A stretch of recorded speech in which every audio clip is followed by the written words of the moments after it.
Do ponto de vista de competências organizacionais, são gerais de país, eu acho que tem um livro, não sei se ele passou meio despercebido, mas que para mim foi muito importante. É um livro de um cara que naquela época era da Harvard Business School, hoje ele está na London Business School, que chama Donald Soul. Não sei quantos de vocês conhecem um livro chamado Made in Brasil. Se a gente pegar a história do Brasil, né, nós temos um processo de colonização, de exploração de riquezas naturais, né, e conduzido pelos portugueses, que é muito diferente daquilo que foi feito, por exemplo, na América do Norte, onde a colonização dos ingleses buscou, na verdade, a construção de uma nova sociedade, né? Então, a questão toda do desenvolvimento de competências nasce, né, nessa raiz histórica e, a partir daí, uma série de eventos, né, vão modificando os componentes, né, os diferentes componentes dessa gestão.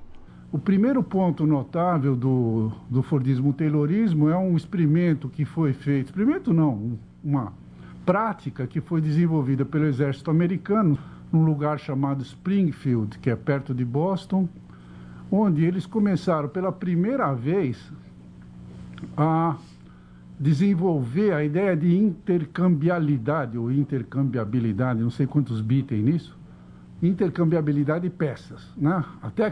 Até antes dessa época, cada um dos trabucos que a gente vê em filme de mocinho e bandido era feito com uma peça inteira. Tá? Em 1820, o exército americano falou, pô, será que a gente não pode fazer algum revólver que a gente vá trocando as peças que se desgastam? Então a gente tem um processo mais rápido de troca. Nós tivemos, desde a década de 30, uma forte propensão de valorizar o modelo americano, né?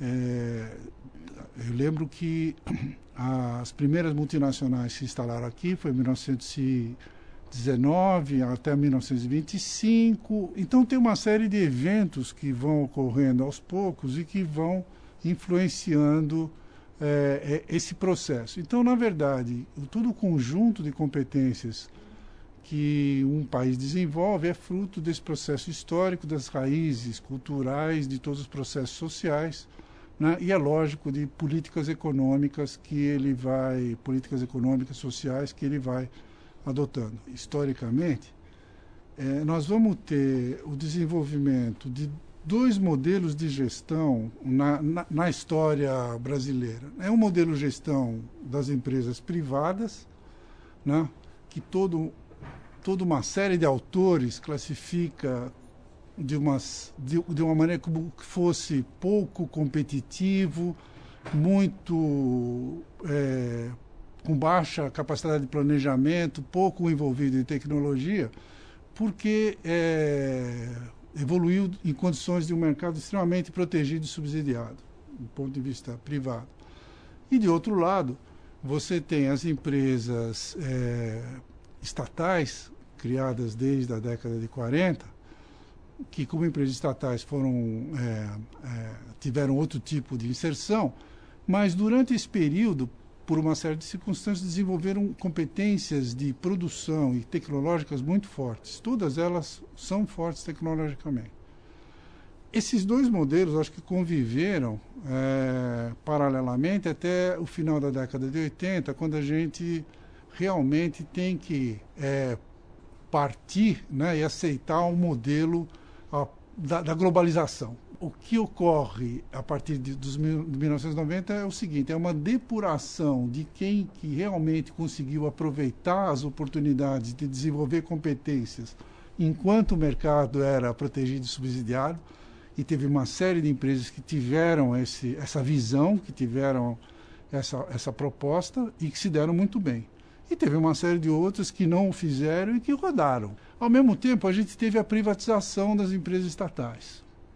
E acho que a partir daí se criou um bloco, né, de empresas estatais privatizadas e privadas competitivas que realmente consolidou e está consolidando esse novo modelo de gestão, onde as competências básicas, especialmente as competências de produção e as competências básicas tecnológicas, são muito fortes e tornam elas diferenciadas e lhes dão poder de competição no mercado internacional, né? E aos poucos elas vão, na medida que elas tenham projetos de internacionalização bem montados, aos poucos elas vão evoluindo também em relação aos outros tipos de competência, tá?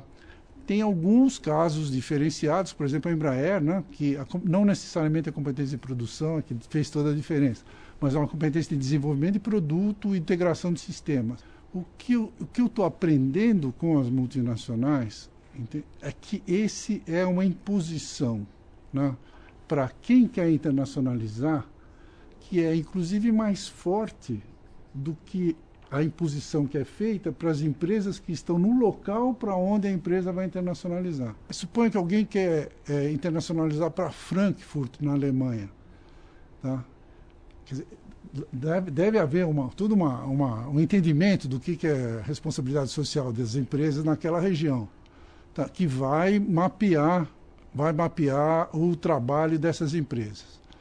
Agora, se uma multinacional brasileira vai se instalar em Frankfurt, provavelmente eles vão ser muito mais rigorosos, vão ser muito mais rígidos na cobrança do comportamento da empresa brasileira do que das próprias alemãs, o que é uma atitude, eu diria, natural. Aquelas que não tinham ainda muito forte essa competência e já estão internacionalizadas, elas estão tendo que desenvolver muito rapidamente, tá? E mobilizando uma série enorme de recursos. E mobilizando bem. A gente tem, como brasileiro, uma capacidade de mobilização muito forte. Agora, a outra coisa é que, apesar dessa opção, né, no Brasil existe uma opção. Eu posso ter preocupação com comunidade, com responsabilidade social ou não. Agora, se alguém pretende internacionalizar, é bom ele desenvolver antes dele pensar em internacionalizar. Eu acho que essa é a mensagem que eu queria transmitir.